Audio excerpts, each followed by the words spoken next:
All right, we are ready to begin our next lesson. Today's learning goal is that students will be able to subtract mixed numbers with different denominators. When you're subtracting mixed numbers, it's easier to subtract the fraction part and then subtract the whole number part and then combine the two parts to get your final answer. When we were doing addition, I said it's kind of your choice to do it this way. In subtraction, this is kind of you need to do the subtraction first. It's just really difficult with some of the problems we'll be doing if you try to do the whole numbers first. So just remember, do the subtraction of the fraction part first, and then do the whole numbers, and then combine the two answers together. When you're subtracting the fraction part, you're just going to follow the same procedures that we followed when we were subtracting fractions by themselves. So nothing much has changed there. The one big change, and this is the important part, is if the top fraction is smaller than the bottom fraction, you're going to need to borrow from the whole number that's on the top. And we're going to do some sample problems that show you how to do that. But this would be the main difference between subtracting just fractions and subtracting mixed numbers. So speaking of our sample problem, the first sample problem we're going to do is 8 1/2 minus 5 2/3. Okay, so we have our problem written down. Again, we write the first number on top and the second number on the bottom. It's just easier to show our work that way. The first thing that we need to do is we need to get a common denominator. We look at the larger one. Can 2 go into 3 evenly? No, it can't. And so we need to find the next multiple of 3. 3 times 2 is 6. We go, does 2 go into 6 evenly? Yes, it does. And so 6 is going to be our common denominator. So we're going to write the 6 here and here.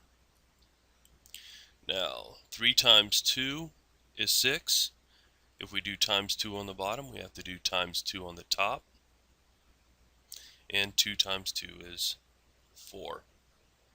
Alright, and so now we're ready to do the second fraction, find the equivalent fraction.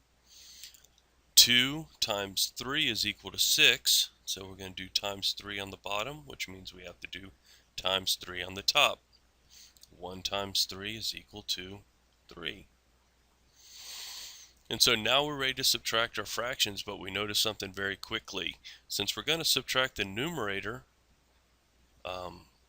and you try to subtract that, you see that 3 is smaller than 4, and you can't take away a larger number from a smaller number.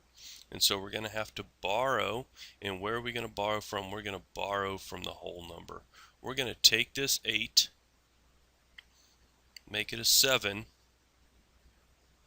and then we're going to add to our 3/6 the equivalent fraction of 1 whole, which is 6/6. Okay, so we took 1 away from the whole number and we added 1 whole to the fraction, but because we can't add the 1 whole by itself, we have to turn 1 whole into a fraction. Where did I get the 6/6? I'm going to use the denominator of the fraction that we need to increase, and then because in order to make it equal to 1 whole, we have to have the numerator be the same. Okay, so we look at this denominator, and that tells us what both of these numbers are going to be.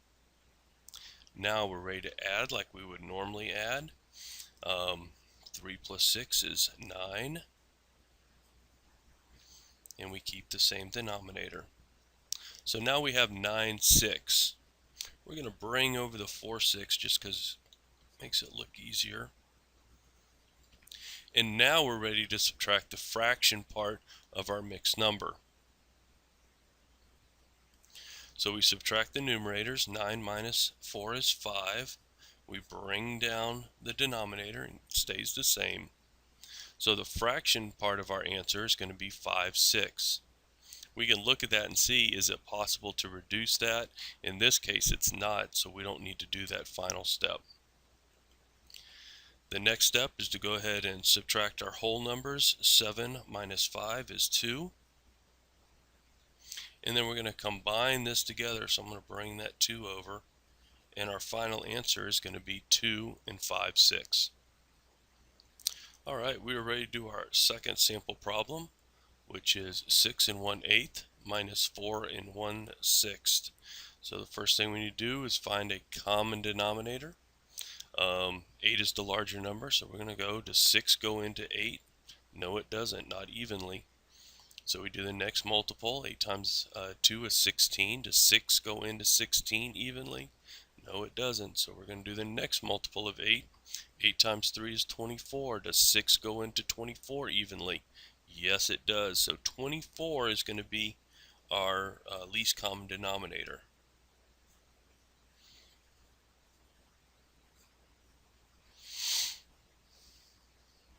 So now we're going to find our equivalent fractions. 6 times what gives you 24? Well, that's 4. Times 4 on the bottom means we do times 4 on the top. So 1 times 4 is 4. 8 times what gives you 24? Well, that's times 3. Times 3 on the bottom means we have to do times 3 on the top. And so that means 1 times 3 is 3. So the next step is that we need to subtract the numerators, but again, the top numerator is smaller than the bottom numerator, so we need to borrow. We're going to borrow from the whole number. So we cross out the 6, make that a 5.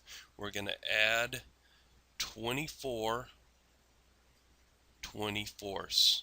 And again, where do we get those numbers from?